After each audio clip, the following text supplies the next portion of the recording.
Nós vamos nos encontrar em encontros marcantes, 9º encontro, João capítulo 11. A gente vai ler, quer dizer, a gente vai passar em todo esse capítulo, mas eu vou ler somente até o verso 4. João 11, de 1 a 4, mas deixa aí marcado, a gente vai estar baseando todo o capítulo. Um encontro muito marcante de Jesus com Lázaro, ressurreição de Lázaro, tem muito a ver com o tempo que estamos vivendo, chamado hoje. Obrigado, meu irmão. Esse tempo de pandemia, esse tempo de crise, mas acredito que a gente possa sair mais fortalecido depois desse texto. Mas enquanto você abre aí, eu quero convidar você a orar mais uma vez. Feche seus olhos, Pai. Continue falando conosco. Continue revelando a Tua vontade. Continue, Pai, abençoando os Teus filhos e filhas em casa. Nesse tempo tão difícil, Deus, de pandemia, de distanciamento, de prédios, ó Deus, limitados em público. Principalmente numa data tão linda, Senhor, uma data em que nos leva a refletir um pouco sobre a nossa vida, sobre a nossa fé, sobre aquilo que Jesus fez naquela cruz por nós. Já é o Senhor, a segunda Páscoa que passamos de forma online, mas, Senhor, temos a certeza do Teu cuidado. E agora, Pai, nesse cuidado, fale conosco, através da Tua palavra, assim como o Senhor já falou, e falou muito forte através das músicas. Revele-se, Senhor. Revele-se, Senhor, àqueles que nos assistem, que talvez estejam sem esperança, que talvez estejam, ó Deus, desanimados, desanimadas, angustiados. Mas, Senhor, é um tempo de mudança, é um tempo de transformação, é o tempo da Tua palavra. Assim que eu oro em nome de Jesus, Senhor. Amém e amém. João 11. Leio somente os 4 primeiros versos, mas deixa marcado aí na sua Bíblia, deixa ligada a sua Bíblia nesse texto que diz: havia um homem chamado Lázaro, e ele era de Betânia, do povoado de Maria e de sua irmã Marta. E aconteceu que Lázaro ficou doente. Maria, sua irmã, era a mesma que derramara perfume sobre o Senhor e lhe enxugar os pés com os cabelos. Então, as irmãs de Lázaro mandaram dizer a Jesus: Senhor, aquele que amas está doente. Ao ouvir isso, Jesus disse: essa doença não acabará em morte. É para a glória de Deus, para que o Filho de Deus seja glorificado por meio dela. O encontro que traz esperança, encontrando esperança através desse encontro. Esse foi o último milagre de Jesus antes de ser crucificado. E é o encontro de Jesus com um túmulo, com uma família que chorava, uma família que estava triste. É o encontro de Jesus com uma má notícia. A má notícia de que um amigo estava doente. E muito a ver com os tempos de hoje, como que nós recebemos má notícias nos tempos de hoje. Todo instante. Recebemos também boas notícias. Notícias de pessoas que são curadas. Notícias de laudo negativo, como foi do Gabriel. Mas temos recebido notícias que nos levam a um êxtase de alegria e ao mesmo tempo também a tristeza. Não muito diferente desse encontro de Jesus, que é informado de que o seu amigo Lázaro estava doente. Mas se você notar no versículo, no texto, esse é um encontro que estava na agenda de Deus. Possivelmente não estava na agenda de Marta, nem na agenda de Maria, nem na agenda dos seus amigos, dos seus parentes. bem na vida dos discípulos, mas estava na agenda de Deus. O verso 4 diz que a doença, disse Jesus, não acabará em morte. É para a glória de Deus, para que o Filho de Deus seja glorificado por meio dela. É um encontro em que revela aos discípulos, naquele momento, a quem eles realmente estavam seguindo. É um encontro que já vai permeando aquilo que vai acontecer mais à frente, com o próprio Jesus. Jesus sabia que o que estava acontecendo com Lázaro ia mudar a vida de todas aquelas pessoas a quem ele convivia, e era um milagre que traria os holofotes para Jesus como Messias, e faria também com que a esperança ardesse um pouco mais no coração de todos aqueles que estavam ali. João 11, a gente poderia dizer que a ênfase de João 11 está sobre a fé. Está na fé. A fé de que alguma coisa pode acontecer mesmo diante da tragédia, diante das dores. João 11 nos ensina que a fé, ela não pode sair das nossas mãos, do nosso coração, da nossa mente. Porque é através da fé que a gente tem esperança. Talvez a gente poderia parar e pensar um pouco em que Deus iria manifestar a sua glória sobre a sua vida, sobre a minha vida. O que Deus poderia fazer hoje, ou está fazendo hoje, para que a sua fé seja fortalecida, para que a sua esperança seja renovada. Porque existem situações específicas, situações que só você vai viver, só eu vamos viver. Experiências que outra pessoa não vai passar. E essas experiências, essa forma de viver, precisa renovar a nossa fé constantemente. Tem coisas que o coletivo vive, como citei essa pandemia, a gente está vivendo de forma coletiva essa experiência, mas tem experiências que somente você vai viver. E eu acho muito interessante que João 11 nos prova isso. João 11 mostra que o milagre era específico, a experiência era específica. Os versos 41 a 43, Jesus manda tirar a pedra, ele ora a Deus, ele diz: Pai, eu te agradeço porque sempre me ouve. E ele diz no verso 42, eu sei que o Senhor sempre me ouve, mas digo isso para que eles creiam que o Senhor me enviasse. E ele mandou tirar a pedra da frente daquele túmulo.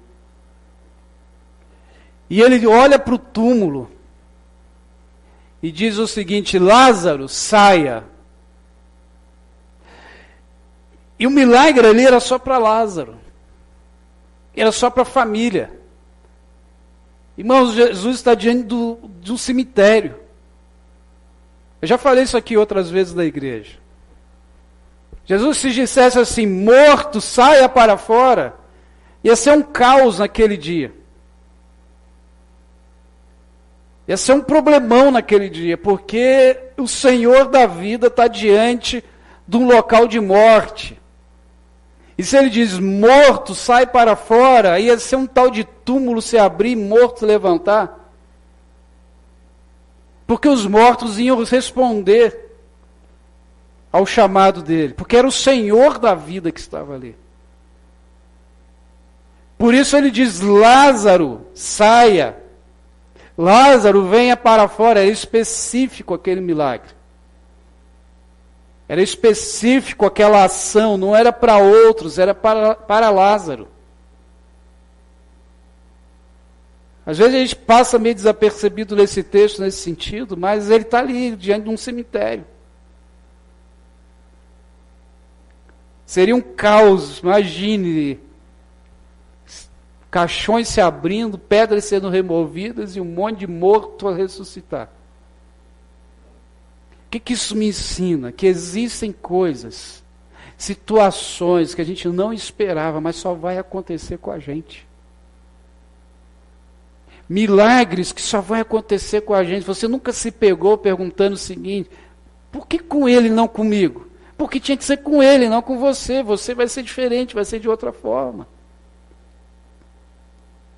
Ele, como pai, ele abençoa os seus filhos nos momentos certos, da forma correta e na medida certa. E a gente precisa entender isso. Nesse texto, o milagre era só para Lázaro e a sua família. Quantas pessoas Jesus soube que morreu? Mas aquele momento era daquela família. E o que nós podemos aprender aqui com esse texto? Primeiro, que nós não estamos isentos de sofrimento. O verso 3 diz: então as irmãs de Lázaro mandaram dizer a Jesus: Senhor, aquele que amas está doente. Jesus era muito amigo daquela família. Jesus tinha intimidades com aquela família, de conversas com aquela família. Se você não se lembra, mas certa vez Jesus está ali com os discípulos na casa de Marta e Maria, almoçando. Rola até ali uma discussão, porque uma delas fica aos pés de Jesus e a outra na cozinha preparando a comida e lavando a louça. Jesus tinha amizade com essa família. Mas essa amizade não impediu que a enfermidade chegasse. Essa amizade não permitiu que a dor chegasse. Andar com Jesus não significa que a gente pode sofrer algumas tragédias.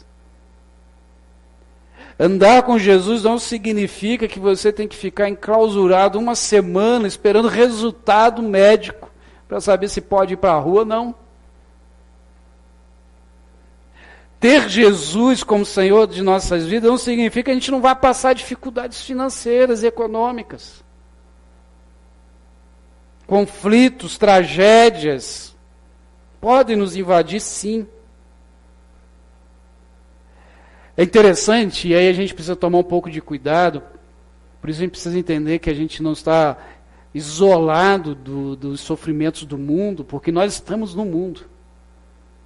Porque volta e meia, quando essas coisas acontecem, vem um sussurro irônico no nosso ouvido, dizendo: você não é filho de Deus, você não é filha de Deus, Deus não te ama.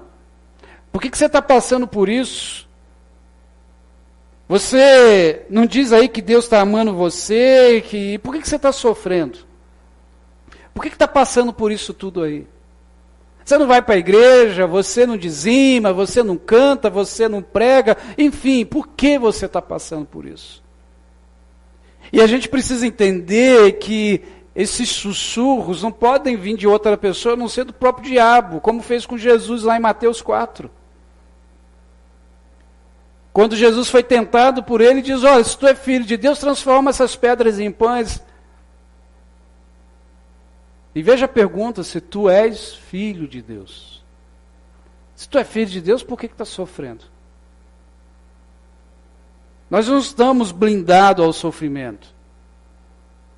Nós não estamos blindados à dor.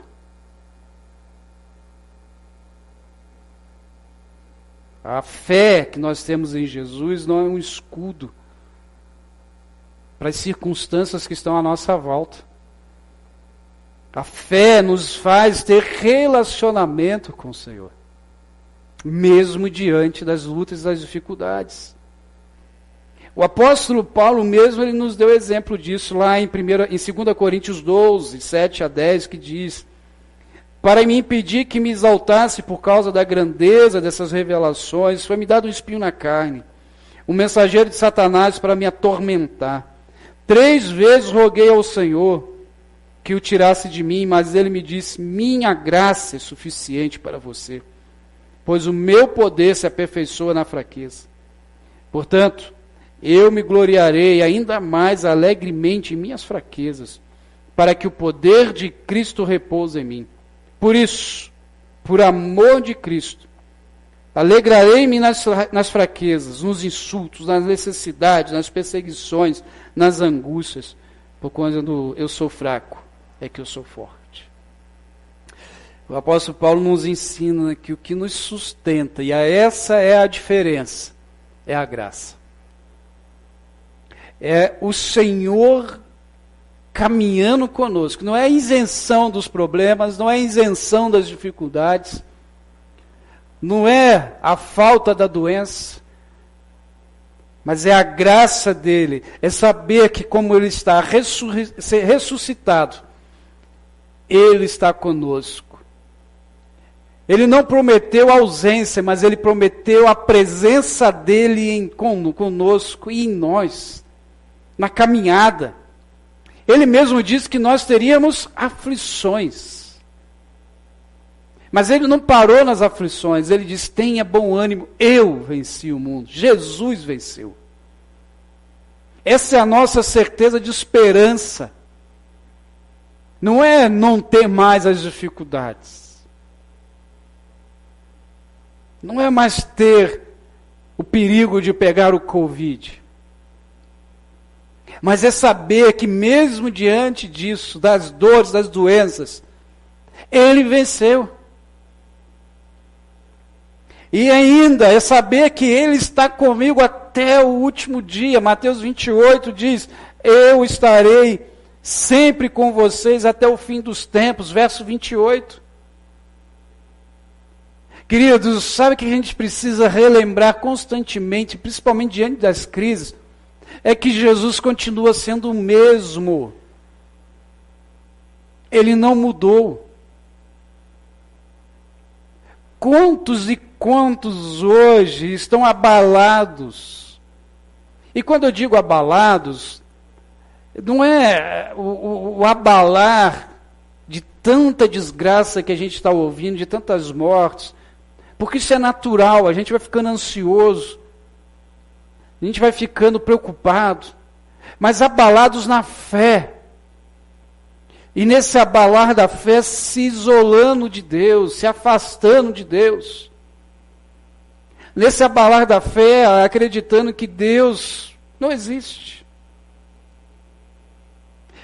Eu quero dizer uma coisa, queridos, que Deus, que Cristo, continua o mesmo.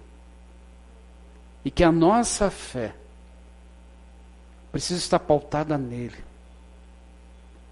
Que a nossa fé precisa ser o Cristo vivo. Independente da crise que estamos vivendo no mundo, Ele continua Senhor das nossas vidas.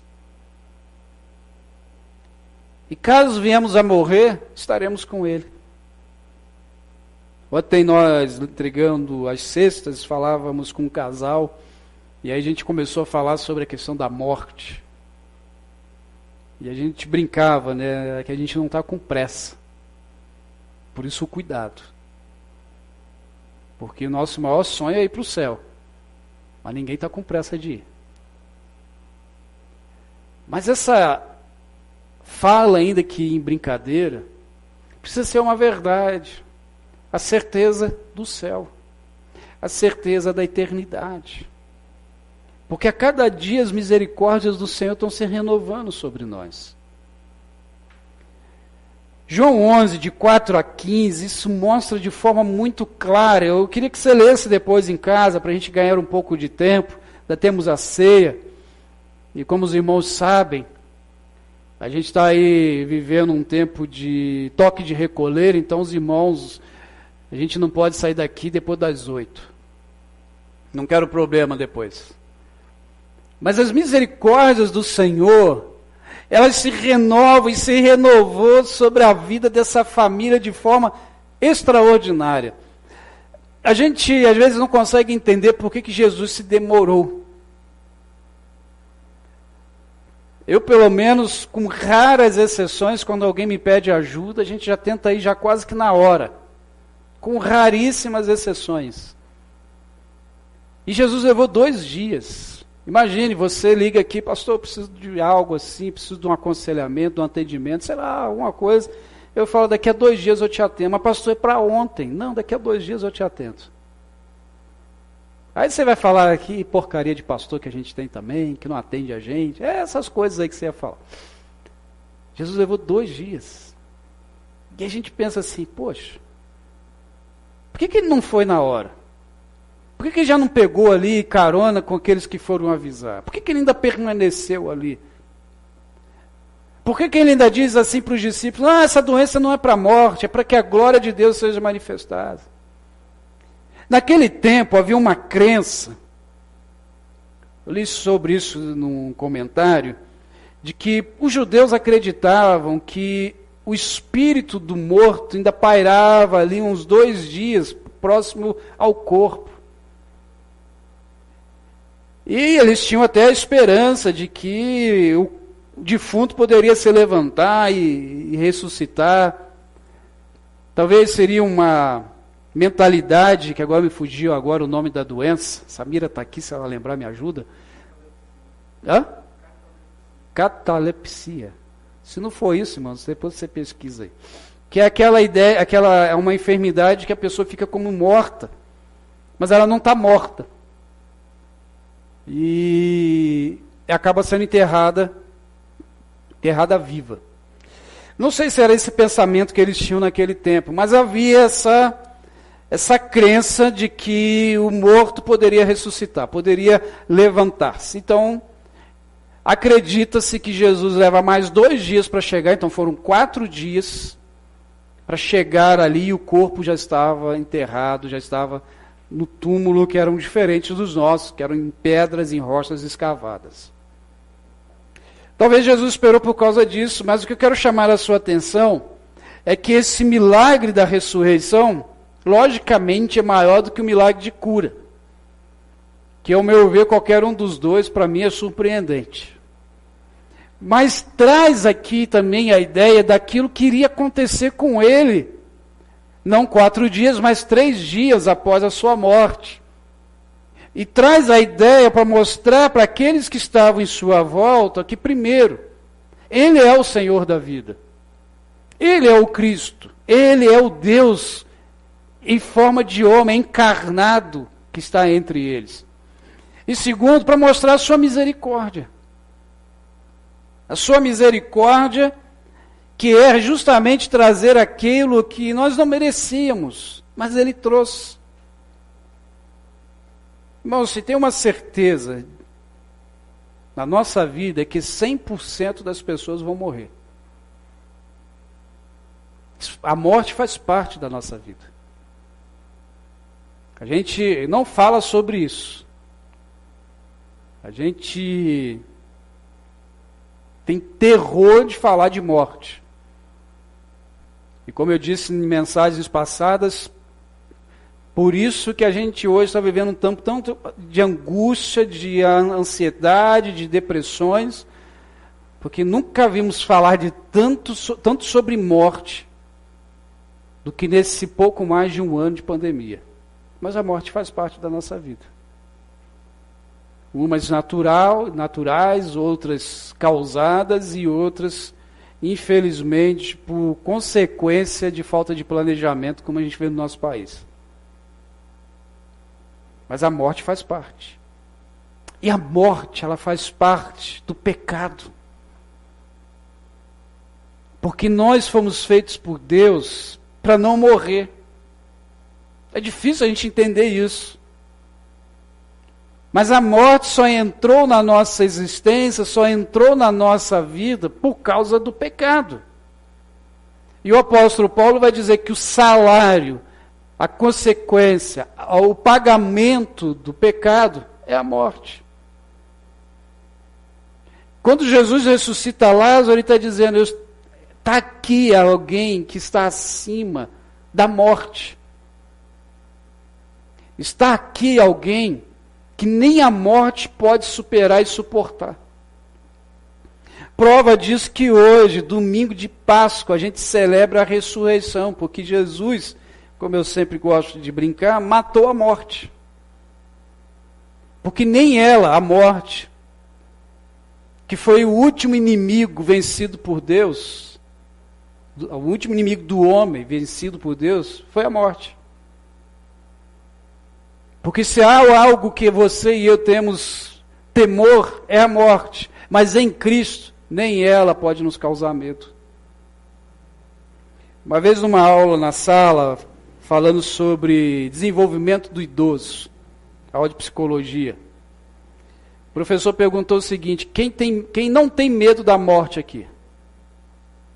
Ele inverteu a pergunta, que normalmente pergunta o seu contrário, mas perguntou: quem não tem medo da morte? Eu levantei a mão. Não lembro se alguém mais levantou, mas eu levantei. Falei: você não tem medo de morrer? Eu falei: não. Eu tenho medo de dar trabalho. Sabe aquela pessoa que fica na cama dando trabalho, ou fica numa cadeira, que fica ali dando trabalho. Eu falei: isso eu não queria. Se eu puder escolher, né? A Paula e eu, a gente já colocou para Deus o nosso jeito de querer morrer. Agora, se ele vai querer aceitar, eu não sei. Ele não deu a resposta, espero que demore bastante para dar essa resposta. Mas eu falei: não tenho medo de dar trabalho. Por que eu não tenho? Ele não perguntou. Mas eu não tenho medo da morte porque eu sei para onde eu vou depois da vida. Na verdade, eu não vou depois da vida, eu vou começar a viver. Porque as misericórdias do Senhor todos os dias se renovam, vão me mostrando isso, que o melhor caminho é com Ele. Ah, o Senhor não tem medo? Claro que eu tenho. Pensa numa semana apavorante que foi em saber se o Gabriel estaria ou não com Covid. E pior, se tivesse de quem que ele pegou, né, que ele não sai de casa. A gente precisa, nesse sentido, de entender as misericórdias do Senhor, é dar ouvidos para o Senhor, porque Lázaro, ao ouvir a voz de Jesus, mesmo morto, levantou e saiu. Naquele momento o Senhor disse: Lázaro, venha para fora, e Lázaro veio para fora, ouviu a voz de Jesus, e naquele momento as misericórdias do Senhor transbordaram sobre aquela família. Eu não consigo mensurar os sorrisos de Marta e Maria ao ver Lázaro saindo. Não dá para imaginar. Porque provavelmente Lázaro deveria ser aquele que sustentava as duas irmãs. Como irmão, naquele tempo o homem sustentaria as duas irmãs. O texto não diz se elas eram casadas. E naquele momento elas veem a esperança vindo do túmulo para fora. Porque as misericórdias do Senhor os alcançou. E por isso, queridos, a nossa esperança não pode ser outra que não seja Jesus. A nossa esperança precisa ser essa para a nossa vida. João 11, 23 a 32, eu leio somente até o verso 26, mas lê todo ele depois, diz: o seu irmão vai ressuscitar. E Marta respondeu: eu sei que ele vai ressuscitar na ressurreição do último dia. E disse-lhe Jesus: eu sou a ressurreição e a vida. Aquele que crê em mim, ainda que morra, viverá. E quem vive e crê em mim, não morrerá eternamente. Você crê nisso? Essa é a pergunta que tem que estar nos nossos ouvidos todo dia. Você crê? Quem é a esperança da sua vida? Irmãos, eu tenho esperança de que eu tome uma agulhada logo da vacina. Eu olho para os irmãos que já tomaram e falo: ai, que inveja santa. Né, Samira? Nunca tive tanta vontade de levar uma agulhada. A Paula sabe que eu não gosto desse negócio. Mas a minha esperança, ainda que seja tomar a vacina, estar prevenido contra a Covid, mas a minha esperança precisa ser em Jesus, porque é Ele que me concede a eternidade. É Ele que me concede a vida eterna, as misericórdias sendo renovadas. É Ele que no último dia, quando soar a trombeta, e se eu já estiver morto, através da voz dele: Flávio, venha para fora. É que a gente vai ressuscitar e encontrar com Ele nos céus. É a esperança nele que me faz movimentar, caminhar todos os dias. É esse encontro diário com ele. O verso 21 e 32 diz que Marta diz: Senhor, se estivesse aqui, meu irmão não teria morrido. E o verso 32, ao chegar ao lugar onde Jesus estava e vê-lo, Maria lançou-se aos seus pés e diz: Senhor, se estivesse aqui, meu irmão não teria morrido. Marta e Maria acreditavam que os milagres de Jesus só eram possíveis ontem e não hoje. Essa parte da história me chama muito a atenção,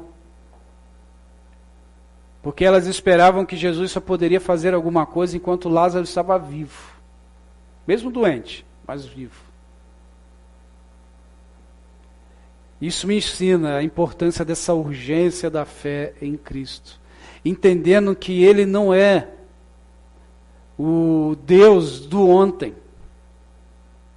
Ele é o Deus do momento da sua vida. Ele é o Senhor do momento que você está vivendo. E aí me vem algumas perguntas. Primeiro, como que você tem crido em Jesus? Será que Ele realmente não pode resolver as tuas situações? Será que você realmente não está colocando nele a tua fé? Será que a minha esperança não pode ser somente para o ontem, não pode ser para o dia de hoje? Será que o que eu estou vivendo não posso colocar nas mãos dele e dizer: Senhor, eu não suporto mais, eu não aguento mais, eu não consigo ir mais? O apóstolo Paulo vai dizer em 1 Coríntios 15, verso 19, se a nossa esperança em Cristo é apenas para essa vida, somos mais dignos de compaixão entre os homens. Ou seja, se a minha esperança em Jesus é só para esse momento que eu estou vivendo, se a minha esperança em Jesus é só para a vida que eu estou, não sei para que então que a gente está aqui hoje, fazendo culto, não sei para que você está em casa assistindo um culto, talvez só para passar tempo. E garanto que se for para passar tempo e você ligar a TV em outras coisas, vai ter coisas muito mais interessantes. Olhando nessa perspectiva humana de que a gente só tem esse tempo. Agora, por que a gente está realizando um culto ao Senhor na Páscoa, na ressurreição? Você está em casa e não está assistindo outra coisa. Justamente porque a nossa esperança não é só para esse tempo, a nossa esperança é para a eternidade. E nessa eternidade que ainda não chegamos, mas nós estamos a caminho, e nesse caminho nós temos nossos encontros. E é aí que a gente precisa entender que eu já posso viver a eternidade, eu já posso viver as bênçãos do céu aqui, nessa terra. Confiando em Jesus, confiando em Deus, que Ele é provedor, que Ele cuida, que Ele realiza milagres ainda hoje. Eu vou confessar algo, abrir o coração para os irmãos, eu já comentei isso em casa com a Paula há um mês atrás, pouco menos. Esse ano a gente começou preocupado com as pessoas que estão em situação vulnerável, desempregadas, ou alguns até empregados, mas a crise arrebentou as suas finanças. E nós tínhamos uma lista de 12 pessoas para ajudar. E janeiro e fevereiro, dessas 12, a gente conseguiu ajudar no máximo 5. E não tem coisa pior do que você escolher quem que vai ajudar, escolher quem está pior. E a gente começou a orar. E uma coisa que eu aprendi com um grande amigo, o pastor Jonas Edson, que quando a gente tem um sonho, um projeto, quando a gente tem planos, a gente sai contando para todo mundo. Porque alguns vão ouvir e vão dizer, só vou orar por você, outros nem vão ouvir, e outros vão falar assim, conte comigo. E essa oração e esse pedido caiu em 2 ouvidos que disseram, conte comigo. E essa lista de 12 pessoas subiu para 15. E a gente estamos conseguindo, né? Nessa semana já ajudar, e hoje já entregamos, acho que 9 ou 10 cestas para ajudar pessoas. Eu estou dizendo isso, irmãos, porque a nossa esperança não pode estar limitada ao que nós estamos vivendo. A nossa esperança, se ela estiver limitada só no meu potencial, nós somos os mais dignos de compaixão e de pena. E o que o mundo hoje, e quando eu digo mundo, é as pessoas que estão aí em volta da sua casa, as pessoas que estão em volta de nós que estamos aqui. O que o mundo hoje está esperando é ver na igreja de Jesus, e a igreja é você, a igreja sou eu, essa esperança em forma viva, em forma praticável. Essa esperança precisa estar sendo vivenciada na nossa boca, naquilo que eu falo, naquilo que eu testemunho. Porque se você continuar estudando a história da ressurreição de Lázaro, você vai descobrir que as pessoas iam visitar Lázaro para perceber, para ver o milagre. Já não era mais Jesus, agora é o que Jesus fez em Lázaro. É o que Jesus fez em você e em mim, que as pessoas querem saber, e aí caminhar com Ele. Mateus 6,33 diz, buscai primeiro o reino de Deus e a sua justiça, e todas essas coisas vos serão acrescentadas. Que coisas, pastor? As coisas que você está ansiando hoje. Colossenses 3,2 diz, pensai nas coisas de cima, e não nas daqui da terra. Ou seja, volte a tua mente para as coisas do céu.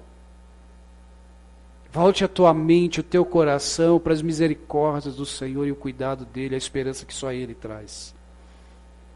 Termino com João 11, 35 a 37. Jesus chorou. Então os judeus disseram, vede como o amava. Mas alguns disseram, será que ele, que abriu os olhos do cego, não podia também ter evitado que este homem morresse? Pouco antes de Jesus ressuscitar, ainda é criticado. Ele que abriu os olhos de cego, ele que fez cego de nascença enxergar, não poderia ter curado esse homem antes que morresse?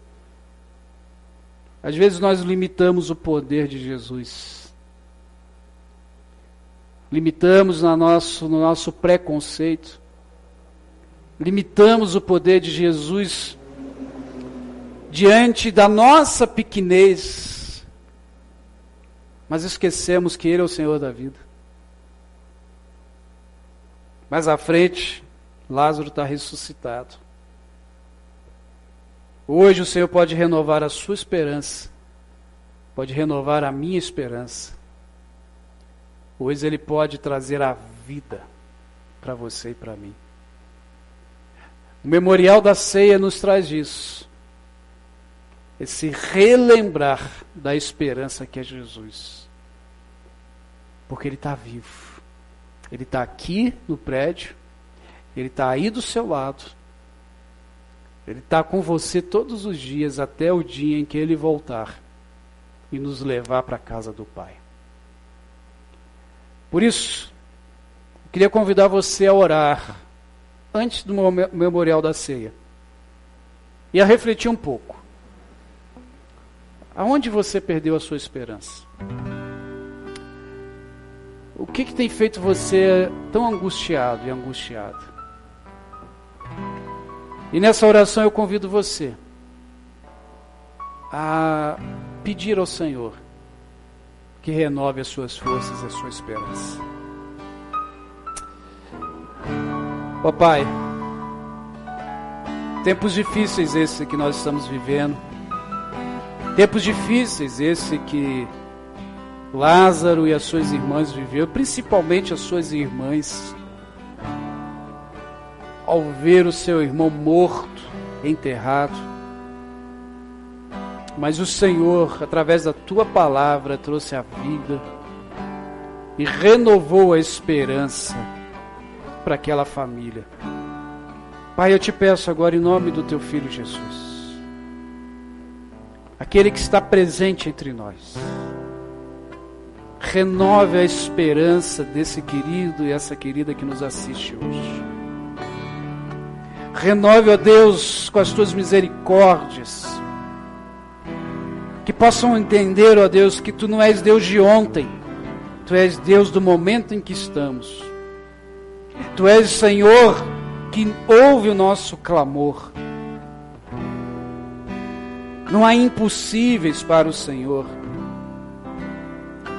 Não podemos limitar o Senhor a nossos preconceitos e a nossa consciência, porque o Senhor excede tudo isto. Renove sonhos, ressuscite sonhos hoje, Pai. Ressuscite a esperança nessa pessoa que, diante de tanta dor e sofrimento, se sente desamparado e sem esperança. Ó Deus, cala a boca do inimigo, ó Deus, que sussurra nesses ouvidos, que sofrem e afastam, ó Deus, a fé da tua presença. Mas que hoje, ó Deus, seja uma noite de transformação, de salvação de vidas. E que possam, ó Deus, sentir a tua presença gloriosa agora. Ó Deus, agora que vamos participar do memorial da ceia. Obrigado, Senhor. Obrigado por esse presente tão lindo. Obrigado, ó Deus, pelo renovar de nossas esperanças através do sacrifício de Jesus. Ó Deus, hoje temos esperança porque a morte foi vencida. O túmulo está vazio. O Cordeiro ressuscitou, o pão vivo está entre nós. E por isso podemos ter esperança, ó Deus. Podemos viver o céu ainda aqui na terra, sabendo que o Senhor caminha conosco, que ainda que tenhamos aflições, tribulações, Ele venceu, e podemos ser mais do que vencedores em Cristo Jesus. Obrigado, Pai. Obrigado pelas tuas misericórdias que se renovam e nos trazem esperança. É assim que eu oro. E assim que sou grato em nome de Jesus. Amém.